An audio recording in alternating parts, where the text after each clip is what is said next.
Hi everybody, it's Honest John again, and not very long ago Mitt Romney was telling us that his experience as a businessman made him an expert on the economy and that he would run America as a business.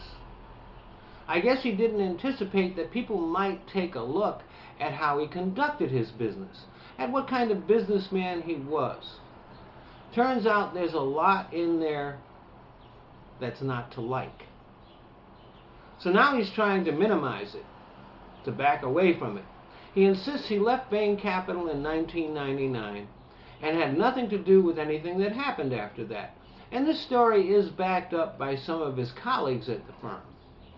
But SEC filings list him as the CEO, managing director, chairman of the board, and sole shareholder until 1993.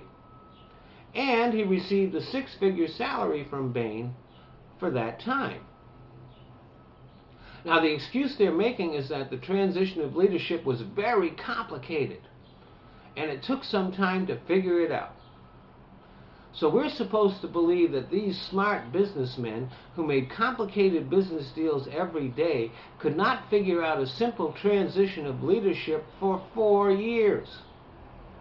And if Romney did step down in 1999, Bain Capital and Romney were required by law to file an amended SEC form that accurately stated who was running the company. It was illegal for Romney to claim he was in charge if he wasn't.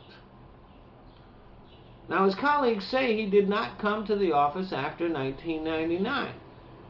But last I checked, most offices have things in them like telephones and computers. They're kind of standard business tools. So the idea that Romney couldn't communicate with Bain is laughable. And if Romney was receiving a six-figure salary for 4 years for doing nothing, then he knows nothing about how the economy works. Because in the real world, in the economy that most of us live in, we don't get paid for doing nothing. Now, if Romney would release his tax forms, we might get a little more clarification into what was happening during those years. But I wouldn't bet that that's going to happen. It might make Romney look bad. It might also, once again, focus attention on the inequity in the tax code that allows people like Romney not to pay their fair share.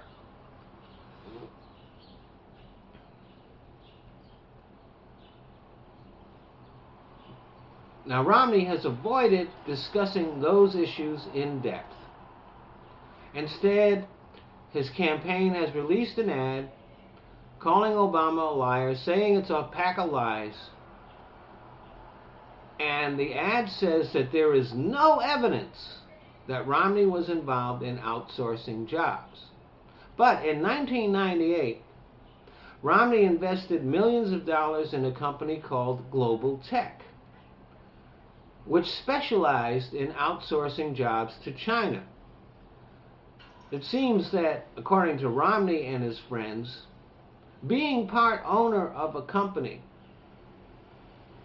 that had in its mission statement the outsourcing of jobs to China is not evidence that he was involved in it. That's like being found at a crime scene with blood all over you and a knife in your hand, but there's no evidence that you did it. And there's a conflict of interest there. Romney was buying companies here in the United States. He was making money shutting those companies down. But he was also making money when Global Tech opened up other companies in China, replacing the companies that he shut down. A little advice for you, Mitt. You can't flip-flop on this one. There's a record. You tried to vaguely talk about that you were a businessman without getting into too many specifics.